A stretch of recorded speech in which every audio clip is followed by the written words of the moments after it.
You're on FrConventions.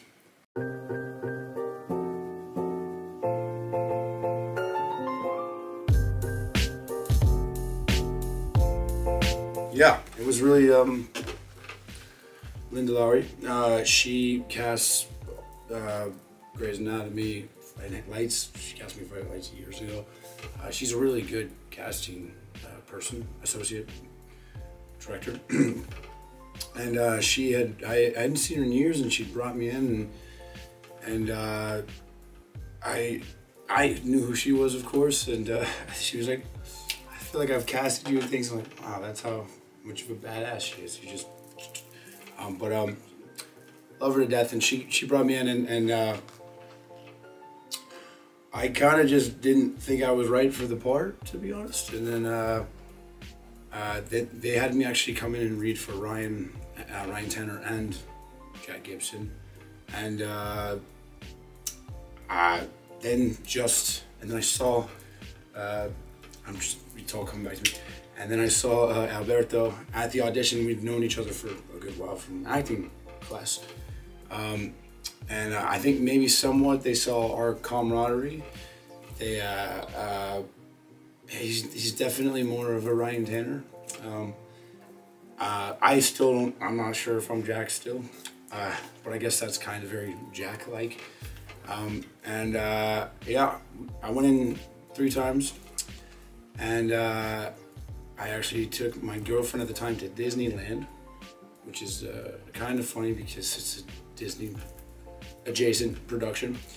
And I learned at Disneyland that I'd gotten the part, but it was very one of the more fluid auditions I'd been on. You know, normally there's a lot of back and forth and uncertainty, and yeah, that's not a very interesting story. There you go.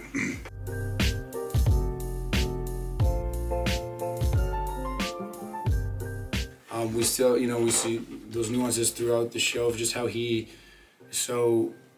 he wants community and family, and to not be abandoned, you know, and it's a big theme in the show too, where he always loves people who, not by any fault of their own necessarily, but don't have the ability to love him back or availability to love him back, and we're slowly starting to see that community build, and a lot of where he was looking for love is now, you know, developed into friendships more than relationships. Andy, you know, Bishop, you know, pretty much all of the women that he's dated in the fire station are now like his family more so than, and so we're seeing that kind of accumulate that way, his family and his better treatment of himself so that people can treat him better, and just I would say that's mostly how it affects him, you know, just him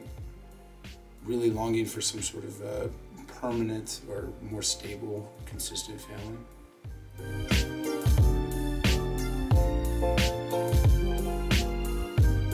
If Jack survives, yeah, we'll see. I don't know, you know, but hopefully, mainly because I think it's such a beautiful, you know, the deaf community is beautiful in itself, and it's great to see that on screen and being portrayed in very beautiful ways. I think that's been a very big piece of his heart that's been missing for so long, ever since he got separated from, you know, his brother and sister in foster care, and to see them so accepting and willing to reconnect, I thought was really nice too. And, I would love to see more of that relationship, because I think she is the most significant idea and part of family in his life that he's had so far. So if it were to come back around, we would see that, I think.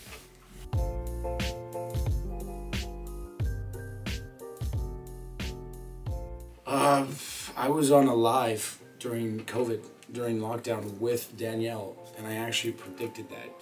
Like, I literally said it, and I don't think our producers saw the live, so they just, like, had the same head. I I predicted that it would at least be an idea.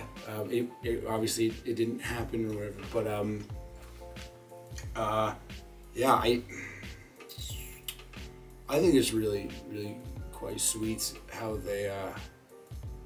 I mean, I like before, you know, Jack's ability to grow and evolve, and in the face of adversity, and see how he could have so much more meaningful relationships if he just doesn't jump the gun at trying to figure out how to love so quickly. You know, I think he's that relationship in particular is going to be instrumental in helping him just sort of understand the depth he can have and why and how to avoid kind of you know, familiar curse that he can't kind of get out of people not loving him back. I think this is one of the relationships that's really instrumental in showing him that he can build a I mean, Stefania, to her credit, is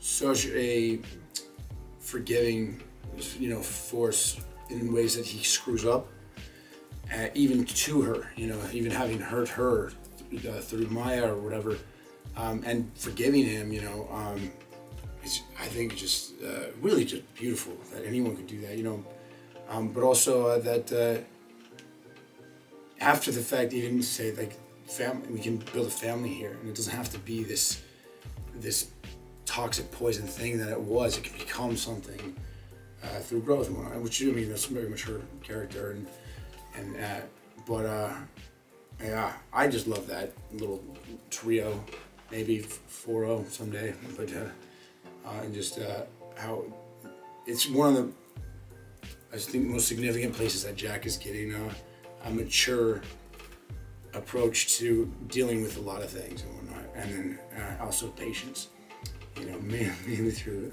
Stefania, her role, Carina, sorry.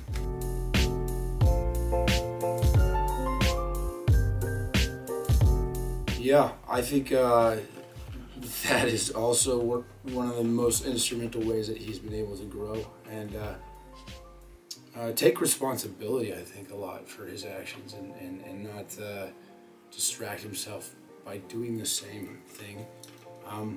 And she's been really good at, I think, helping him understand better who these people can be in his life and the specific ways that they have become at, but also how he can treat himself better. I mean, that's, I think, a major theme with him, right?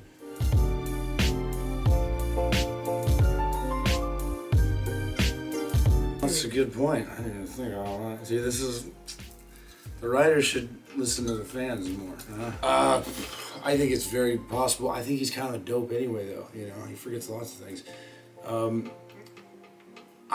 I actually thought it might be interesting if they explore head trauma in the show, and maybe through Jack, or if anything, him having sort of a new calling in life to, you know, help bring attention to that, maybe, and also, you know, the foster system and it being, you know, fixed better, I guess, remedied, because it's not great either, you know. And I think a lot of people identify with Jack and his position, and maybe will with the head trauma, but also with the foster system thing in particular, because most of the people that I think are really touched by Jack that talk to me are people who have grown up in systems like that, or grown up orphans, or grown up adopted, or whatever, you know. I guess kind of ironically, these kind of traumas can give us severe memory problems, you know. So brought that full around. Still, you're welcome.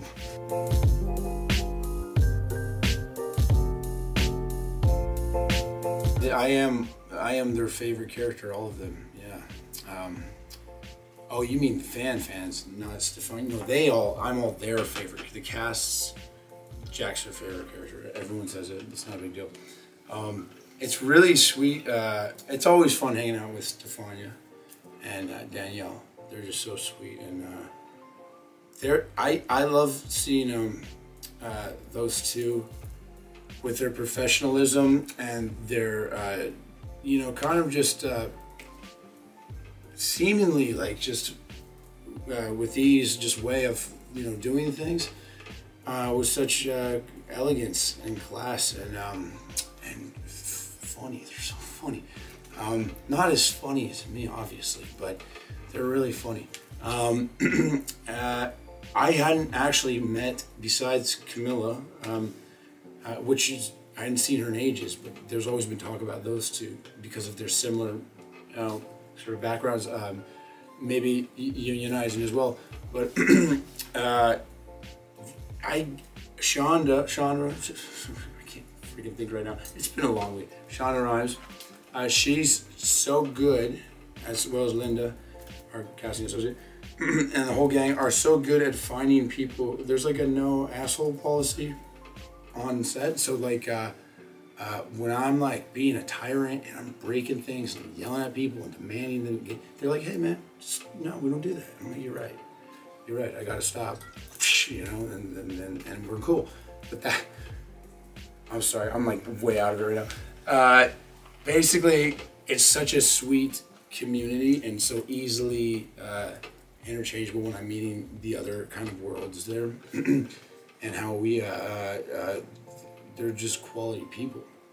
You know, it's cool to see that many quality people in a room so effortlessly by, you know, people who are just so good at finding those people for these characters, and then because you can just hang out with these people so effortlessly. It's not always the case, you know. There's always some weird politics or bullshit, and with I found in Shonda worlds particularly, it's they're all so great. They're all so wonderful, all those folks, and I'm the worst one, hands down. Yeah.